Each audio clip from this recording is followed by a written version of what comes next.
Ils sont libres après 18 mois de captivité. Nos deux confrères de France 3, Stéphane Taponnier et Hervé Guéquier, ont été libérés cet après-midi en Afghanistan. Ils sont en bonne santé selon le gouvernement français. La nouvelle est tombée au moment où leurs 546 jours de détention donnaient lieu à de nouvelles mobilisations partout en France et notamment à Paris, en présence des parents de Stéphane Taponnier qui ont alors appris la nouvelle. Nous allons parler dans un instant de notre sujet politique du jour avec nos invités, mais hasard du calendrier, nous réunissons ce soir un plateau de journalistes. Et d'abord Annie Menras, bonsoir. Annie, rédactrice en chef de l'Hérault du jour. Et puis Pierre-Jean Pluvy, bonsoir. Bonsoir. Rédacteur en chef de France Bleu Hérault. Éric Vinet, bonsoir. Bonsoir. Correspondant de Sud Radio. Et puis Philippe Palade, que nous attendons, qui va bientôt arriver. Mais vu l'actualité, c'est un petit peu compliqué ce soir pour les journalistes. Philippe Palade, donc directeur de la rédaction de Midi Libre. D'abord un mot de cette libération de Stéphane et Hervé. Une réaction, Annie Menras? C'est formidable pour eux, bien sûr, et c'est aussi formidable pour nous. Et ça montre qu'on a eu raison de se battre alors qu'on nous disait qu'il ne fallait pas le faire. Et ça montre aussi que la liberté de la presse est importante et que les journalistes doivent pouvoir aller là où ils veulent aller pour informer. Pierre-Jean Pluvy. Bien sûr, on est soulagé, content pour eux, content pour la profession, mais moi, j'ai pas oublié la petite polémique qui, je crois, n'était pas si petite que ça du début, où on a expliqué que, mais qu'allait-il faire dans le camp adverse? Ils ont pris des risques. Est-ce que c'était bien nécessaire? Bah oui, ils ont pris des risques. Et c'est nécessaire de prendre des risques pour informer, parce qu'on n'informe pas comme ça. Voilà. Donc, ils ont pris des risques, évidemment, mais c'était pour informer. Et c'était une polémique nauséabonde, dangereuse. Aujourd'hui, ils sont là. On les félicite de ce qu'ils ont fait. On espère en bonne santé, physique, morale, évidemment. Éric Vinet, réaction? A priori, d'ailleurs, ils sont en bonne santé. L'un de leurs collègues disait qu'ils avaient eu le temps de se raser, de prendre une douche, de s'habiller civilement. Ils sont attendus demain matin à 8 h. J'ai entendu aussi un ancien otage, Jean-Louis Normandin, qui disait attention, ce n'est pas fini pour eux, parce que après la libération, un débriefing. Voilà, ils risquent d'avoir le contre-coup. Un psy lui a dit que ça pouvait prendre jusqu'à 10 ans, donc il va falloir aussi continuer à les entourer. En tout cas, c'est évidemment une très très bonne nouvelle qu'on attendait depuis 18 mois. Et on fera la fête évidemment avec eux dès qu'ils seront à Montpellier, on l'espère le plus vite possible. Alors on revient à notre sujet du jour. Le titre de l'émission est assez clair. Parti socialiste, règlement de compte à Hockey Choral. Alors, un peu léger comme sujet, ou comme titre en tout cas, le sujet l'est un petit peu moins. Il se passe beaucoup de choses. Depuis ce mardi 28 juin, les candidats aux primaires socialistes pour les présidentielles peuvent se déclarer officiellement. Et c'est justement cette date qui a été choisie par les exclus locaux du PS à l'époque des régionales, ça a déjà 15 mois, 18 mois. C'est Christian Bourquin, le président de région, les plus marquants, et puis Robert Navarro, son premier vice-président et ancien ex-homme fort et ex-homme fort de la Fédé PS de l'Hérault. Donc ils ont tenu, ils ont profité de ce 28 juin, eux aussi, pour tenir un meeting. C'était hier soir à Clermont-Lérault, devant environ 200 personnes. C'est reparti pour un tour dans l'Hérault. Ça va être la guerre ouverte, Annie Menras, à votre avis, pendant cette année qui nous mènera aux législatives, aux présidentielles?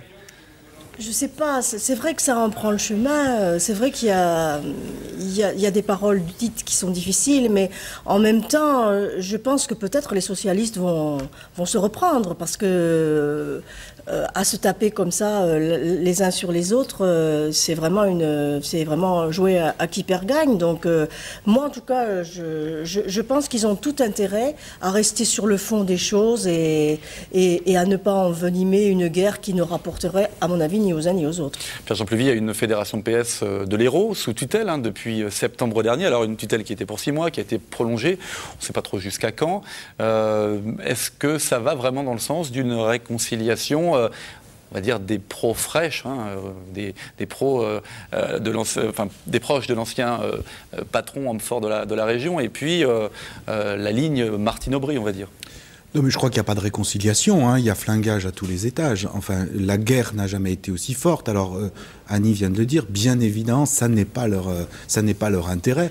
Mais je pense qu'on a dépassé l'intérêt général, si je puis dire, du Parti socialiste. Même si chacun c'est la lutte des clans. Bon, cette lutte, je crois qu'on peut dire que cette lutte, de toute façon, et ces clans, ils existaient du temps de Georges Frêche. Il n'apparaissait pas parce que c'était le juge de paix et que, depuis le 24 octobre 2010, c'est la guerre totale, quoi. Et je vois pas comment cette guerre pourrait s'amenuiser, dire bon, écoutez, on a des intérêts communs. En tout cas, pas d'ici les présidentielles. Pas d'ici les présidentielles. Et on voit bien le nombre de candidatures. Parfois un peu farfelu, en tout cas invraisemblable pour les législatives. Enfin, on va en parler. Voilà, là ça va être compliqué. Alors qu'on accueille Philippe Alatte. Bonsoir Philippe Alatte, directeur de la rédaction de Midi Libre. Nous évoquions évidemment en début d'émission la libération d'Hervé Guéquer, Stéphane Taponnier. Votre réaction ? Notre réaction, c'est qu'évidemment, toute la profession est satisfaite et heureuse, Midi Libre en particulier, parce qu'on avait suivi depuis très très longtemps, et tous les jours nous donnions d'ailleurs un triste décompte. Nous avons été le premier titre en France à donner le décompte, c'était le 29 mai 2010. Et demain, ce décompte ne sera pas publié et je crois que c'est la meilleure chose qui puisse leur arriver et nous arriver. Gros soulagement, donc, on le disait en début d'émission. On a attaqué cette émission, donc je rappelle le thème. On va parler du Parti socialiste en particulier, de la gauche, de cette décomposition, recomposition. Je ne sais pas trop comment il faut aborder le sujet, on va le voir. Éric Vinet, sur cette guerre qui est toujours vraiment ouverte. Oui, mais elle est à plusieurs niveaux. Il y a la guerre locale, finalement, on règle ses comptes après la période Frêche, mais il y a aussi la guerre Paris contre la région, finalement, puisqu'il faut se rappeler que Georges Frêche avait annoncé à l'époque, après mon élection, je ferai le Tour de France, j'irai déboulonner Martine Aubry. Voilà, et donc il y a... C'est ce que fait Christian Bourquin en lieu et place de Georges Frêche, à votre avis? Non, je lui ai posé la question il y a 2 jours, on l'a vu lors d'une conférence de presse au titre de sénateur, je lui ai demandé justement, et ce fameux Tour de France, personne ne l'a fait à la place de Georges Frêche, et il a dit clairement, je ne suis pas là pour déboulonner quiconque, même s'il s'est positionné très clairement, lui, en faveur, évidemment, de François Hollande. Mais il n'empêche, il va y avoir un double règlement de compte entre les élus locaux pour savoir qui va réussir à prendre ou tenter de prendre la place du chef à la place du chef et marquer son territoire. Et puis surtout, entre Paris et l'Hérault pour savoir quel PS va être le plus légitime sorti des urnes finalement. En tout cas, le président de région, Christian Bourquin, a la dent dure contre Martine Aubry. On l'a entendu pendant le discours hier. On va écouter un élément, un morceau du discours. C'était hier soir à Clermont-Lérault. Écoutez. Quand on est un peu malin, on tourne la page.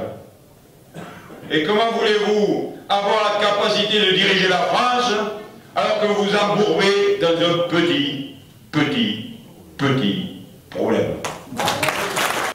Voilà, donc il y a eu plusieurs attaques, plusieurs saillies contre Martine Aubry pendant toute la soirée, à la fois de Christian Bourquin et de Robert Navarro. C'était Robert Navarro, la conférence de presse il y a 2 jours, pas Christian Bourquin. Et bon, on est toujours effectivement dans... Alors là, c'est tout sauf Aubry, visiblement, du côté de la région. C'est tout sauf Aubry parce qu'il faut voir également des calculs purement politiciens. La région aujourd'hui, dirigée par Christian Bourquin, qui a sa méthode, qui avance sur les dossiers incontestablement différemment de Georges Frêche. C'est un homme long cours, c'est un marathonien. En revanche, il doit aujourd'hui composer en tandem avec Robert Navarro. Et tout le monde sait dans le microcosme que Robert Navarro, s'il doit encore son salut au sein du Parti socialiste, il le devra à François Hollande.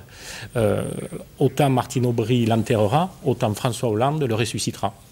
Oui, donc c'est effectivement François Hollande, Annie Menras a toujours été un proche même de Georges Frêche quand même à l'époque. Oui, bien sûr, mais en même temps, Robert Navarro dit et répète, s'il y a un mandataire de François Hollande dans l'Hérault, ce sera moi.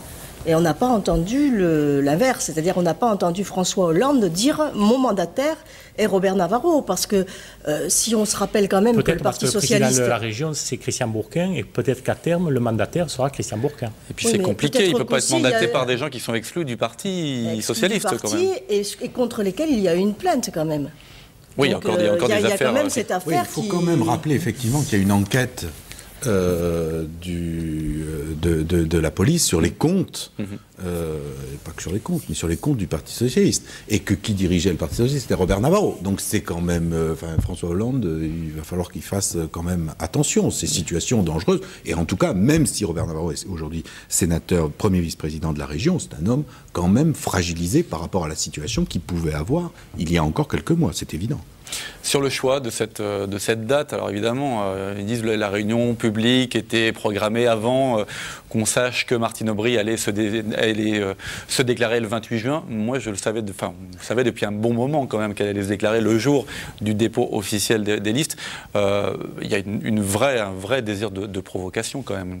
De provocation, je ne sais pas, mais quelle importance? Parce que est-ce que ça va changer quelque chose pour la candidature de Martine Aubry de savoir qu'il y avait une conférence de presse de Robert Navarro et de Christian Bourquin? Il y a peu de chance. L'affluence, ils n'ont pas fait non plus 6000 personnes, c'était pas le Zénith et le dernier. Il y avait 200 personnes à peu près. C'était peut-être pour la symbolique, maintenant ça ne va pas changer grand-chose non plus au fond. On a beaucoup entendu et on entend encore beaucoup les leaders, mais ce serait intéressant de savoir ce que pensent les militants. Ils sont un peu plus de 10 000 en Languedoc-Roussillon, les militants socialistes. J'avance des chiffres... Les anciens chiffres.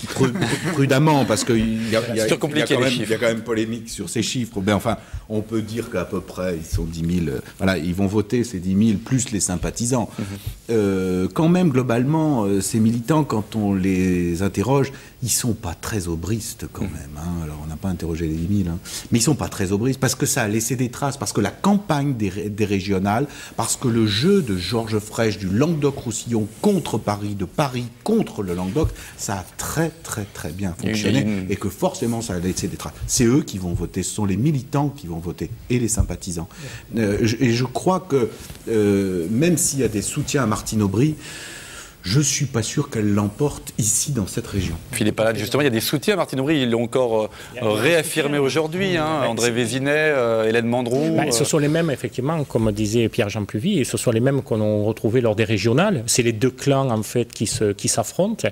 Et je pense que Christian Bourquin et Robert Navarro veulent surfer, effectivement, sur, même s'ils ne se réclament pas de l'héritage, ou ce ne sont pas les héritiers de Georges Frêche, qui pouvait-il en avoir seulement, évidemment, ils vont surfer sur cette vague, d'où le clivage Aubry-Hollande. C'est la répétition générale de ce qu'on a vécu pour les régionales. Éric Vinet, un absent cet après-midi, la conférence de presse justement à la Fédération PS, c'est Jean-Pierre Moore.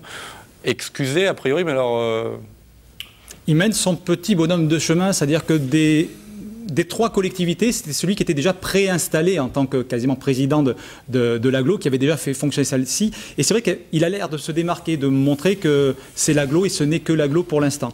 Honnêtement, sur le débat des primaires, la grande question sera au mois d'octobre. Une fois qu'on aura fini le duel et qu'on verra qui sera le candidat ou la candidate pour le PS, il va falloir savoir si dans les différents camps, du côté de Mme Mandroux et M. Vézinet, on sera potentiellement d'accord de se rallier éventuellement à François Hollande, et surtout si du côté du camp Bourquin-Navarro, on serait prêt à se rallier à Martine Aubry si elle était candidate, et là ça risque d'être beaucoup plus difficile. Oui.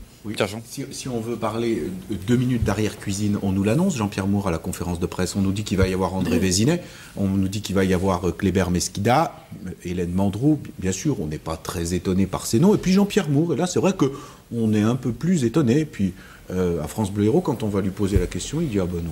Ah mais je n'ai pas pris ma décision, mais je ne soutiens pas Martine Aubry. En tout cas, il ne nous dit pas qu'il la soutient ou qu'il ne la soutient pas, mais ce qu'il nous dit, c'est qu'il n'a pas pris sa décision. Alors ça sent un peu le coup raté. En même temps, tout à l'heure, à la conférence de presse, André Vézinet, Kléber Mesquida et Jean-Marcel Castet ont dit que Jean-Pierre Moore leur avait déclaré qu'il soutiendrait Martine Aubry. Mais c'est vrai que moi, je l'ai rencontré lundi, Jean-Pierre Moore, mais Martine Aubry n'avait pas encore parlé.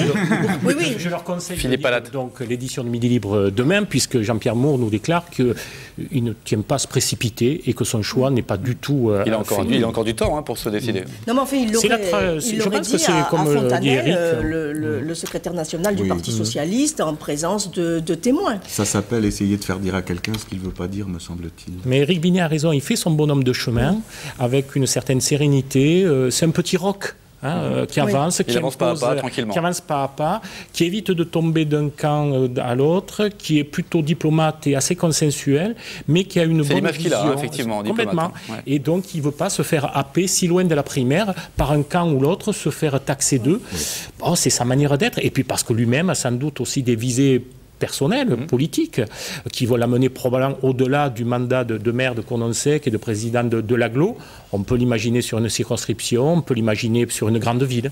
On l'a vu dans sa capacité à garder l'agglomération de Montpellier au moment où on annonçait l'arrivée d'Hélène Mandroux. Hein. Donc il sait jouer discrètement, tranquillement, et il avance. Puis il connaît bien le terrain aussi. Hein, il s'est réconcilié quand même avec André Vézinet, parce que l'agglomération était en guerre avec le département, et c'est plus du tout le cas. Justement, André Vézinet, parlons-en, réélu brillamment à la tête du Conseil général de l'Hérault, 46 voix sur 49. Alors, on va voir, voilà, on voit les images. C'était le 31 octobre dernier. Toujours un homme fort, en position de force au PS sur le département, Philippe Alatte. Oui, incontestablement. L'homme fort, l'un des sages aussi, probablement quand même du PS, l'historique, incontestablement. Quelqu'un qui a travaillé avec Georges Frêche à la mairie, quelqu'un qui s'est émancipé, quelqu'un qui a pris du volume, qui a pris du poids, quelqu'un qui quand même a senti le vent du boulet lors des dernières législatives où il s'est fait un peu bouger au premier tour par Arnaud Julien, donc il a peut-être un peu oublié le terrain, il est revenu. Quelqu'un dont l'ambition politique n'est pas terminée. Ça c'est sûr. Je ne pense pas que le périmètre du département lui suffise désormais. Ah bon? La région? Avec la fusion des collectivités, les territoriales vont changer beaucoup de choses en 2014. Ça va changer la donne et l'échiquier politique risque de changer. Et là, André Vézinet peut-être a un rendez-vous, on ne l'entame pas aujourd'hui. Juste une image avant d'aller un peu loin. Il est costaud, hein, il est solide, il est grand, André Vézinet. Regardez cette image, c'était justement le jour de sa réélection, le 31 mars dernier. Pardon. J'ai tant donné à cette maison. Excusez-moi, ce n'est pas dans mes habitudes. J'ai tant donné à cette maison que je ne pensais pas un jour recevoir un tel hommage. Cueilli, hein, André Vézinet. Oui, bon, il y a effectivement sur le coup de l'émotion. Ouais. Il a été effectivement brillamment réélu président du Conseil général, comme vous l'avez dit.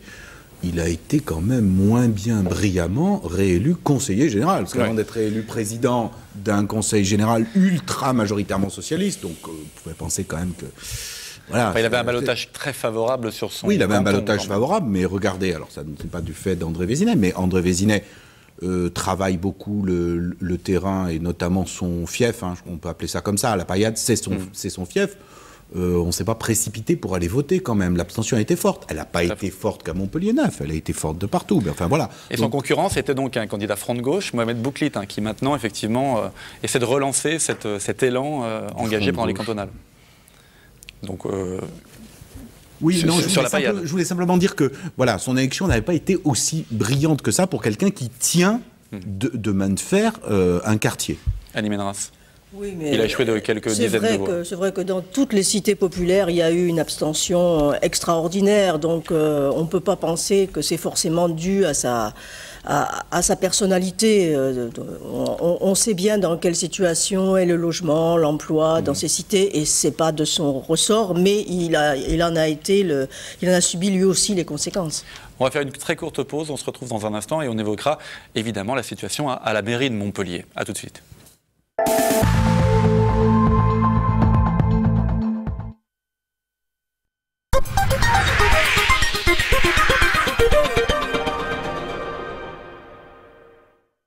La commune de Moguio-Carnon vous présente le festival Vision Métis, un voyage autour des Balkans, le samedi 2 juillet aux arènes de Moguio, Bratch, Les Yeux Noirs et DJ Clip. Et des concerts gratuits les 1er et 3 juillet. Le festival Vision Métis à Moguio.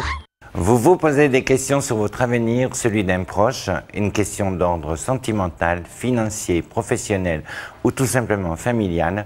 Je suis à votre disposition. Contactez dès à présent Claude Alexis au 0892 65 00 75 0892 65 00 75.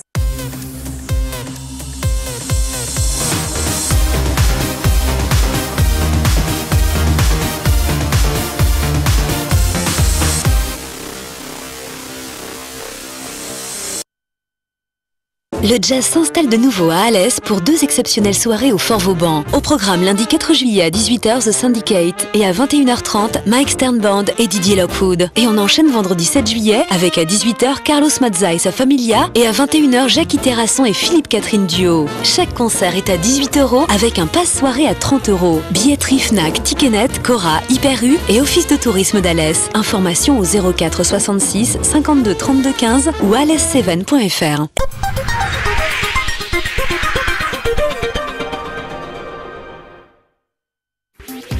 Nous sommes en 2027 et le monde tel qu'on le connaît se désintègre après 15 ans de crise économique et de conflits. Monster Jam 2011, intitulé Path of Destruction, propose aux joueurs 30 Monster Jam Trucks officiels. Les jeux et les BD ont un tas de choses en commun. Ils se sont mutuellement inspirés et ont donné naissance à beaucoup de productions hybrides.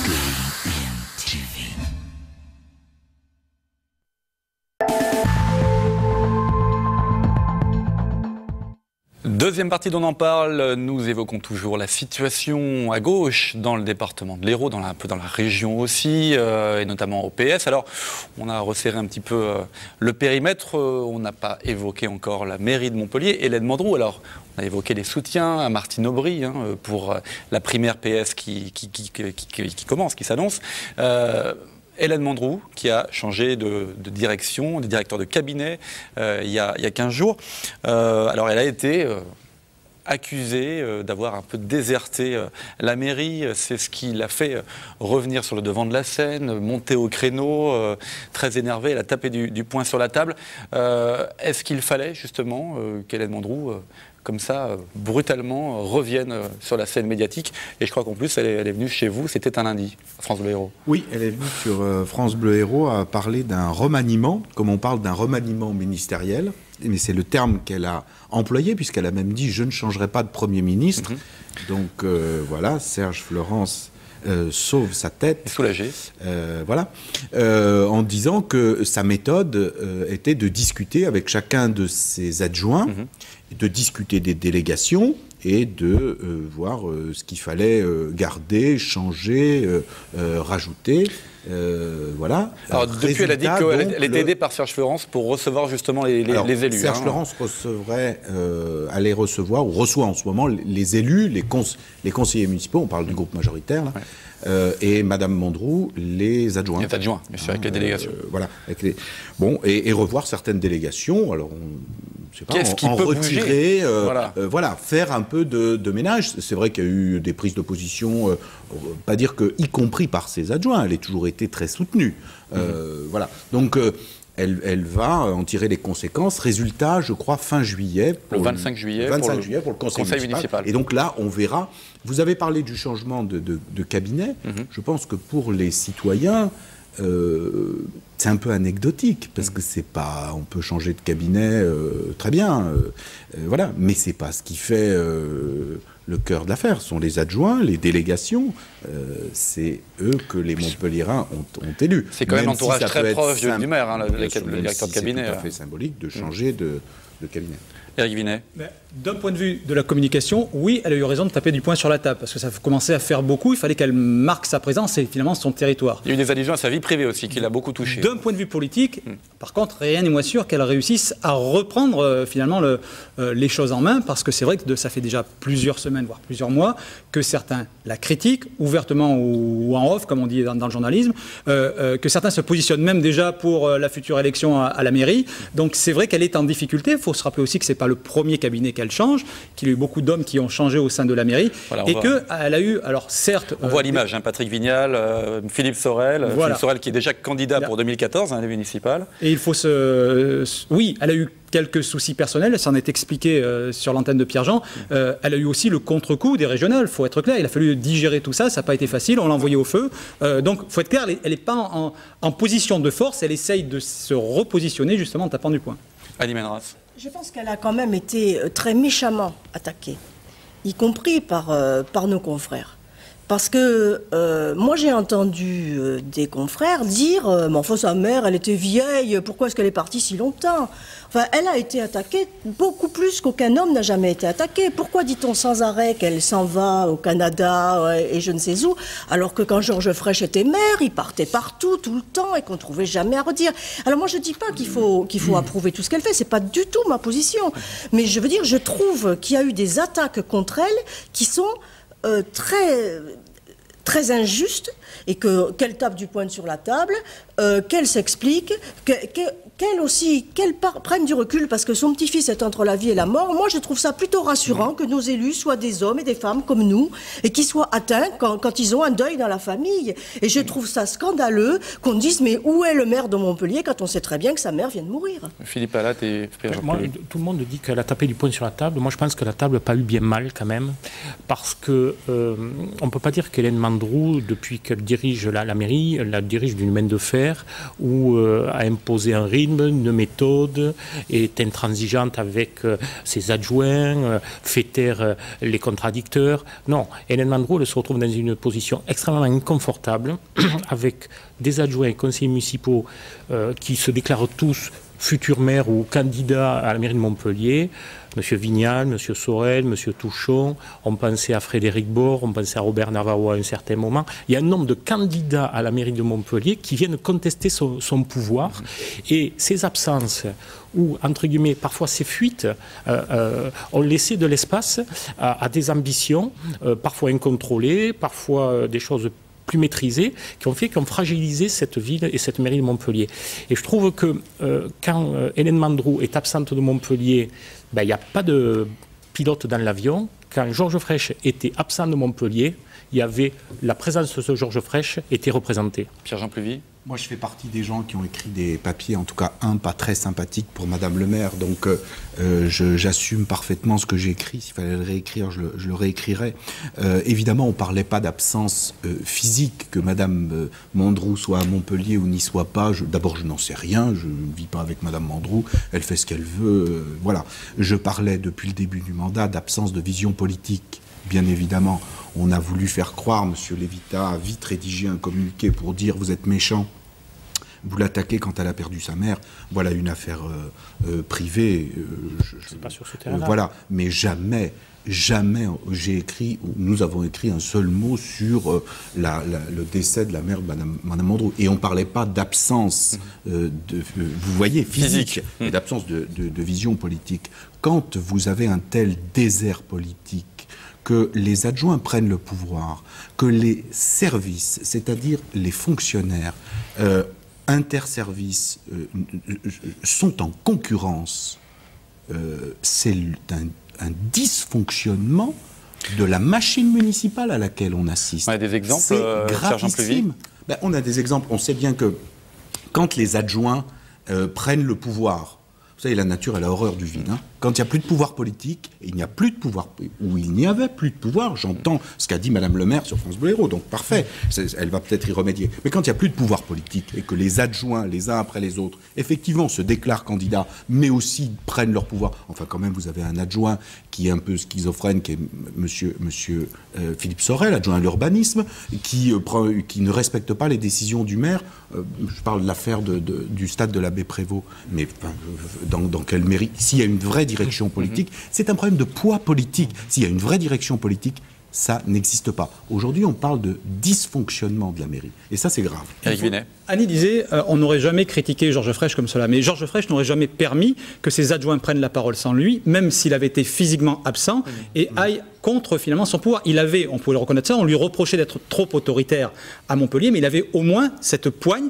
que justement n'a pas Madame Mandroux. D'ailleurs, elle a dit elle-même, elle n'a pas la même méthode de fonctionnement. À l'arrivée, sa méthode lui vaut des tours, d'autant qu'elle ne sait pas, elle non plus, alors que tous ses adjoints, ou beaucoup d'adjoints, se sont déjà déclarés candidats pour les prochaines municipales. Elle n'a pas dit ce qu'elle voulait faire. Donc, si on peut penser que la place est libre... Elle est candidate, elle l'avait dit sur ce plateau, qu'elle était candidate pour moi, je l'avais entendu temporiser. Voilà, alors je l'avais entendu temporiser le 17 juin. De surcroît, Georges Frêche avait près de lui des hommes et un cabinet et des directeurs qui étaient les gardiens du temple. Et donc il n'y avait pas un élu qui essayait de lever le petit doigt. Souvenez-vous, lorsqu'il était président de région malade, que quelques élus se sont disputés au moment où on pensait qu'il pourrait ne pas revenir aux affaires, les affaires ont été confiées à la direction générale des services. Annie Menras. Elle avait annoncé dès le début qu'elle ne gérerait pas les affaires de la ville de la même façon. Et beaucoup d'élus ont trouvé que c'était bien qu'ils aient un petit peu plus de place. Mais il faut aussi considérer que Georges Frêche, à peine l'avait-il nommé à sa succession, qu'il en a dit pique-pendre. C'est ça qui a permis que tous ses adjoints sortent du bois. Elle est en même dans des conditions qui sont extrêmement difficiles et qui l'auraient été pour n'importe qui. Et moi je pense que ne pas avoir un maire qui choisit tout dans la ville, y compris la couleur des papiers peints, c'est pas plus mal. Parce qu'on n'a pas élu qu'un maire, on a aussi élu des conseillers municipaux, des adjoints. Alors c'est vrai qu'il faut une cohérence, ça je vous l'accorde, mais c'est quand même pas mal qu'il y ait une gouvernance multiple. Dans votre propre majorité, vous avez 3, 4, voire 5 candidatures à 4 ans de la prochaine élection.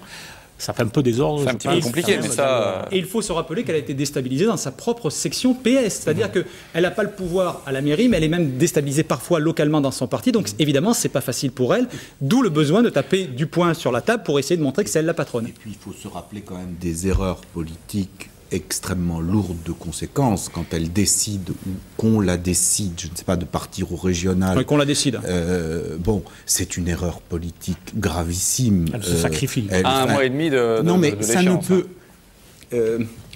quand même, ça ne peut que l'affaiblir. Elle en paye les conséquences aussi aujourd'hui. Cette élection ratée à l'agglo, enfin, où elle est normalement élue première vice-présidente de Montpellier Agglomération, c'est elle qui... Alors elle est élue quand même, mais c'est elle qui a le moins de voix. Forcément, ça pèse, ça s'accumule et ça pèse. C'est un vrai discrédit politique. On va l'écouter. Elle était venue le 17 juin dernier, donc après les interventions diverses et variées dans la presse. C'était juste au lendemain d'une réunion du groupe PS à la mairie, pendant laquelle elle avait effectivement remis les choses en ordre. On l'écoute. Effectivement, j'ai bien précisé que le moment était important et qu'il n'était pas question de continuer à avoir, j'allais dire, une basse-cour, enfin, ou une classe de maternelle, parce que je pense que quand on est élu, on a une responsabilité devant les concitoyens qui ont voté pour vous. Et je crois qu'à partir d'un certain niveau, j'allais dire, là vraiment, on avait l'impression effectivement un peu d'une classe de maternelle. Donc, un rappel à l'ordre, hein, peut-être pas effectivement un point sur la table vraiment ce jour-là. Mais ce qui serait encore plus terrible, c'est que ce point sur la table ne soit pas suivi des faits. Parce qu'alors, à ce moment-là, il aurait mieux valu rien dire. Il faut vraiment maintenant qu'il se passe quelque chose. Qu'est-ce qui peut se passer dans les délégations? Ce qu'elle a annoncé, c'est-à-dire ce qu'elle a appelé, elle, un remaniement... Oui, mais pour justement les fameux candidats au municipal de 2014, je pense à Philippe Sorel, je pense à Patrick Vignal. Philippe Sorel qui a quand même une délégation importante. Hein. Si elle a l'intention, probablement 2015, plutôt plus que 2014 pour les municipales, si elle a l'intention de se représenter, et si elle a dans sa majorité des rivaux, mais vous les destituez immédiatement. Vous leur enlevez leur délégation. C'est exactement par ça que ça passe. Ce sont des rivaux politiques. Voilà, donc il faut marquer le coup. Il faut marquer le coup d'entrée de jeu. Marquer le coup, ça sera enlever toute délégation aux candidats potentiels ou alors de leur donner des délégations vraiment... On les victimise aussi à ce moment-là. Hein. Mais après, c'est un combat politique. Il faut savoir ce qu'elle veut, si elle veut le voilà. Non, moi, je dirais que c'est un combat politicien. Parce que ça peut se concevoir de penser que Philippe Sorel, c'est un bon adjoint à l'urbanisme et qu'on n'est pas obligé quand même de priver les Montpelliérains de ses talents pour des histoires de politique qui n'intéressent personne. C'est prendre le risque de se mettre en danger lors de l'échéance. Oui, sauf qu'on ne peut pas accepter dans une équipe municipale que l'adjoint à l'urbanisme qui a autant de poids prenne des décisions contre ce qui a été décidé par le maire. Et là, c'est ce qui s'est passé sur un dossier précis. Et c'est pas possible. Il faut qu'il y ait une cohérence municipale. Il faut qu'il y ait un schizophrénique. Et vous les imaginez en campagne, à un an des municipales, Philippe Sorel défendant des projets urbanistiques ou étant contre la fameuse cité Hippocrate et Hélène Mandreau étant pour, tout ça dans la même majorité. Très très compliqué. Effectivement, pour l'UMP, c'est peut-être la première fois qu'il y a une véritable ouverture.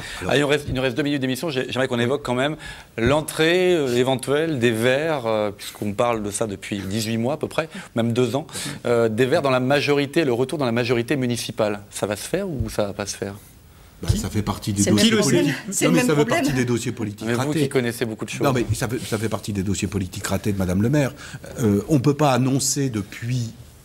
Allez, 1 an et demi, je parle sous votre contrôle, mais je crois à peu près 1 an et demi, ça serait bien que les Verts rentrent, et de ne pas parvenir à discipliner le groupe majoritaire, qu'elle ne tient pas donc, pour l'imposer cette décision.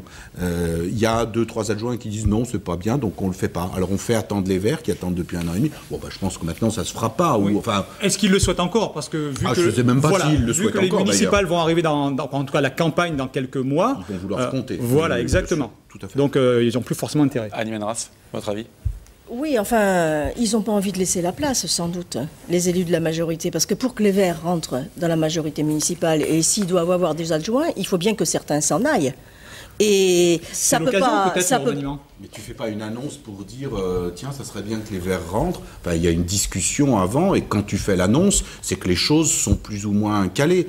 Enfin, c'est de la communication politique assez basique, me semble-t-il. Tandis que là, on a l'impression d'échec. C'est-à-dire, on nous dit ah oui, tiens, ça serait pas mal, on discute. Enfin, il y a eu de combien de réunions pour dire ah ben non, finalement, parce que moi j'ai des adjoints, ils veulent pas laisser leur place. J'entends ce discours-là, mais tout ça se fait un peu plus discrètement. Philippe Palatte. Un de plus, c'est la démonstration de l'indécision. On termine là-dessus. Un mot, je ne sais pas si on a encore un petit peu de temps, mais Philippe Palatte évoquait l'UMP.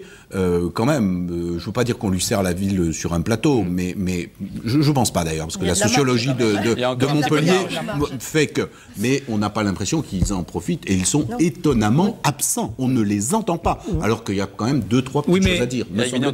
Vraiment attention dans ce cas-là, à gauche comme à droite, au parachutage de Paris pour envoyer un poids lourd et prendre cette ville justement qui ne semble plus... Voilà. Des non-circules. Il y aurait peut-être des parachutages, oui. On verra.